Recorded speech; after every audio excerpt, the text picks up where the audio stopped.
अभी हम जिस मूवी को एक्सप्लेन करने जा रहे हैं उस मूवी का नाम है he is just not that into you. तो मूवी की शुरुआत होती है और हमें जीजी नाम की एक लड़की अपनी कहानी बताती है। जीजी कहती है कि जब ये छोटी थी तो ये एक लड़के को पसंद करती थी, लेकिन वो लड़का जीजी को धक्का देकर यहाँ से चला जाता है। जीजी ये बात अपनी मॉम को बताती है तो इसकी मॉम जीजी से कहती है कि शायद वो लड़का तुम्हें पसंद करता है, इसलिए उसने तुमसे बात नहीं की। इसके बाद हमें कई साल बाद का सीन दिखाया जाता है। यहाँ हम देखते हैं कि जीजी अब बड़ी हो गई है और ये आज कॉर्नर के साथ अपनी डेट पर आई है। कॉर्नर जीजी के साथ प्यार भरी बातें करता है, जिसकी वजह से इनकी ये डेट काफी अच्छी जाती है। घर जाते समय कॉर्नर जीजी को किस करके जाता है। आज का दिन जीजी के लिए काफी खास था, इसलिए ये एक्साइटेड होकर अपनी फ्रेंड को कॉल करती है। जीजी अपनी फ्रेंड से कहती है कि कॉर्नर इससे काफी ज्यादा प्यार करता है और शायद वो अभी इसे मैसेज कर रहा होगा। लेकिन जब हम कॉर्नर को देखते हैं तब कॉर्नर अपनी एक्स गर्लफ्रेंड एना से बात कर रहा था। एना ग्रोसरी स्टोर में सामान लेने आई थी। कॉर्नर एना से मिलने के लिए कहता है, लेकिन एना कॉर्नर को मिलने से मना कर देती है क्योंकि एना अब कॉर्नर में जरा भी इंटरेस्टेड नहीं थी।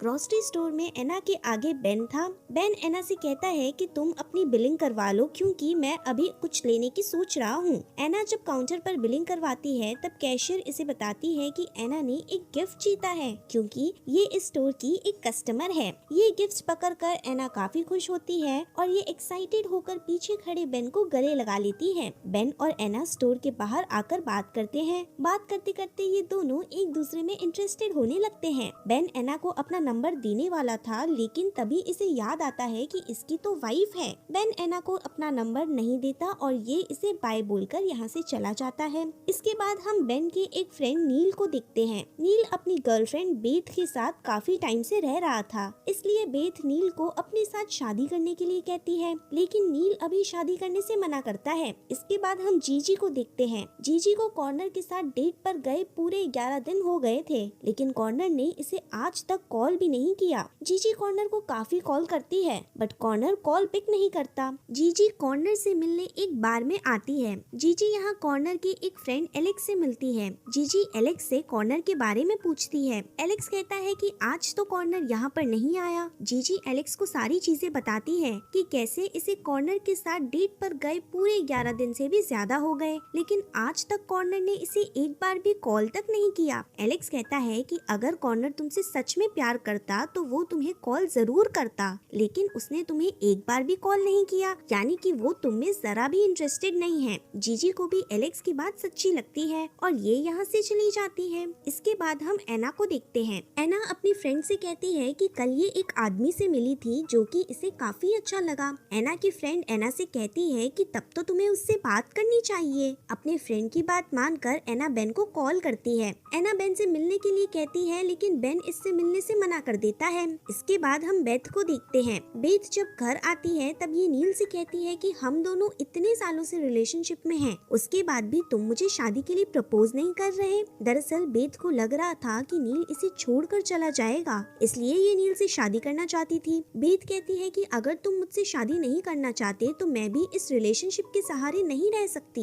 नील यहाँ कुछ भी नहीं कहता, जिसकी वजह से बेथ नील को छोड़कर यहाँ से चली जाती है। कई दिन बीत गए थे। एक दिन बेन एना को कॉल करता है क्योंकि बेन एना से मिलना चाहता था। बेन एना को एक जगह पर मिलने के लिए बुलाता है। कॉल कट करने के बाद बेन की वाइफ जेनिन इसके पास आती है। इन दोनों ने अभी अभी एक नया घर लिया था। जेनिन बेन से एक बच्चा चाहती थी, लेकिन बेन इसके लिए अभी तैयार नहीं था। इसके बाद बेन एना से मिलने आता है। एना यहाँ बेन से बात करती है, लेकिन बेन यहाँ पर नर्वस फील कर रहा था। एना बेन से इसकी वाइफ के बारे में पूछती है। बेन कहता है कि ये उसके साथ सालों से रिलेशनशिप में था, लेकिन एक दिन उसने बेन से कहा कि अगर ये दोनों शादी नहीं करेंगे तो ये रिलेशनशिप को आगे नहीं बढ़ाएगी, इसलिए मैंने उससे शादी कर ली। बेन और एना यहाँ काफी देर तक बात करते हैं। बेन एना की तरफ अट्रैक्ट हो रहा था, लेकिन ये खुद पर कंट्रोल करता है और यहाँ से चला जाता है। इसके बाद हम जीजी को देखते हैं जो एलेक्स को कॉल करती है। जीजी एलेक्स से कहती है कि आज ये एक लड़के के साथ डेट पर गई थी, लेकिन इसे नहीं पता कि वो लड़का इसमें इंटरेस्टेड है भी या नहीं। एलेक्स कहता है कि उस लड़के ने अभी तक तुम्हें कॉल नहीं किया, जिसका मतलब ये है कि वो तुम में जरा भी इंटरेस्टेड नहीं है, क्योंकि अगर कोई भी लड़का किसी लड़की में जरा भी इंटरेस्टेड होता है तो वो उससे बात करने के लिए उसे कॉल करता है, लेकिन उसने तुम्हें कॉल भी नहीं किया। इसका मतलब कि वो वो तुम में जरा भी इंटरेस्टेड नहीं है। इसके बाद हम बेन को देखते हैं जो एना की योगा क्लास को ज्वाइन करता है। दरअसल बेन एना को पसंद करने लगा था, इसलिए ये एना के करीब आने की सोचता है।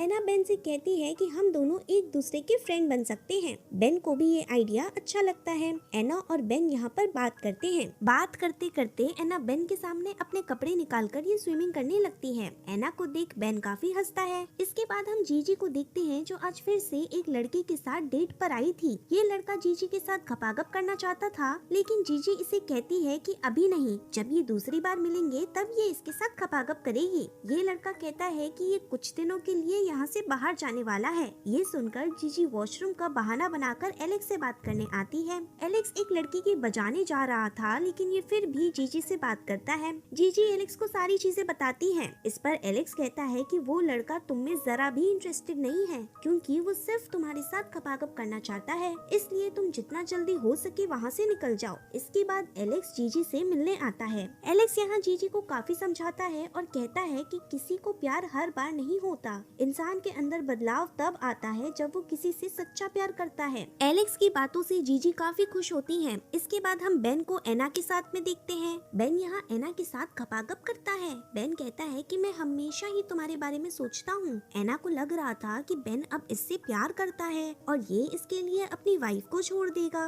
उधर जीजी और एलेक्स एक दूसरे के फ्रेंड बन चुके थे। एक दिन जीजी जब अपने घर पर मूवी देख रही थी तो ये मूवी में देखती है कि कैसे एक फ्रेंडशिप प्यार में बदल जाती है। मूवी देख जीजी को लगता है कि शायद एलेक्स भी इससे प्यार करता है। जीजी वो सारी बातें अपनी फ्रेंड को बताती है। जीजी की फ्रेंड जीजी से कहती है कि तब तो तुम्हें उस लड़के के साथ ही डेट पर जाना चाहिए। इसके बाद हम बेन को उसकी वाइफ जेनिन के साथ में देखते हैं। जेनिन को बेन के ऊपर किसी चीज को लेकर शक था। बेन को जब इसके बारे में पता चलता है तो जेनिन को सारा सच बता देता है। बेन कहता है कि ये किसी दूसरी लड़की को पसंद करता है और अगर जेनिन चाहे तो ये आज ही घर छोड़कर चला जाएगा। बेन की बात सुनकर जेनिन काफी ज्यादा सैड होती है। इसके बाद हम जीजी को देखते हैं जो कि एक पार्टी में आई थी। इस पार्टी में एलेक्स भी था। पार्टी खत्म होने के बाद एलेक्स और जीजी घर पर अकेले होते हैं। जीजी एलेक्स से बात करती है। जीजी लपक के एलेक्स को किस करती है। एलेक्स जीजी को रोकता है और कहता है कि तुम ये क्या कर रही हो,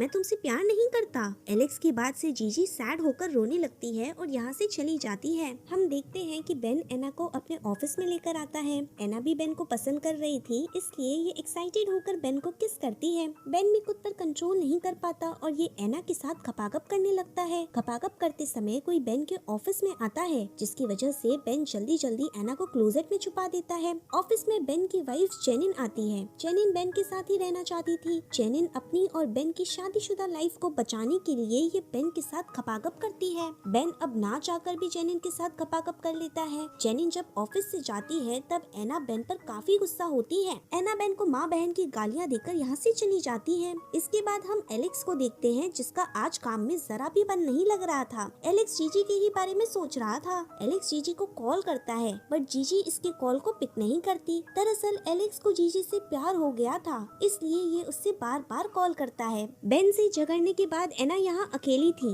एना के पास इसका एक्स बॉयफ्रेंड कॉर्नर आता है। कॉर्नर एना से आज भी प्यार करता था और ये एना को अपने साथ रहने के लिए कहता है। कॉर्नर कहता है कि अब ये अपने रिलेशनशिप को अच्छे से निभाएगा, इसलिए ये एना के साथ रहना चाहता है। एना भी इसकी बात मान जाती है और ये कॉर्नर के साथ यहाँ पर खपाखप करती है। बेथ नील को छोड़कर ये अपने फादर के घर पर रह रही थी, लेकिन एक दिन नील इससे मिलने आता है। नील को देखकर बेथ रोने लगती है और नील इसे गले लगा लेता है। उधर जेनिन बेन को लेकर काफी अपसेट थी, क्योंकि बेन इससे बात नहीं कर रहा था। जेनिन को बेन पर काफी गुस्सा आता है और ये घर का सामान तोड़कर अपने कपड़े लेकर वहाँ से चली जाती है। हम जीजी को देखते हैं जो फिर से एक लड़के के साथ डेट पर आई थी। ये लड़का जीजी को काफी पसंद आता है। जीजी एलेक्स का कॉल पिक नहीं कर रही थी, इसलिए एलेक्स इससे मिलने आता है। एलेक्स कहता है कि जब से तुमने मुझे किस किया है तब से मैं तुम्हारे ही बारे में सोच रहा हूँ। एलेक्स अपने अंदर की सारी चीजें जीजी को बता देता है। जीजी कहती है कि आज मैं एक लड़के के साथ डेट पर गई थी और वो लड़का भी मुझसे प्यार करता है, और हाँ, अगर तुम मुझसे प्यार करते तो तुम मुझे पहले ही बता सकते थे। एलेक्स जीजी की बात नहीं मानता और ये इसे किस कर लेता है, जिसकी वजह से जीजी इसके साथ रहने के लिए मान जाती है। एक दिन बेथ और नील जब साथ में बैठे थे तब बेथ को नील के कपड़ों में से एक रिंग मिलती है, जिसका मतलब ये है कि नील ने बेथ को शादी के लिए प्रपोज कर लिया है। ये देखकर बेथ काफी खुश थी। वेद और नील एक दूसरे से शादी कर लेते हैं। लास्ट सीन में हम एना और बेन को देखते हैं। एना अब एक सिंगर बन चुकी थी और बेन अकेला ही था, क्योंकि बेन की वाइफ जेनिन इसे छोड़कर अकेले रहने चली गई थी। और इसी के साथ ये मूवी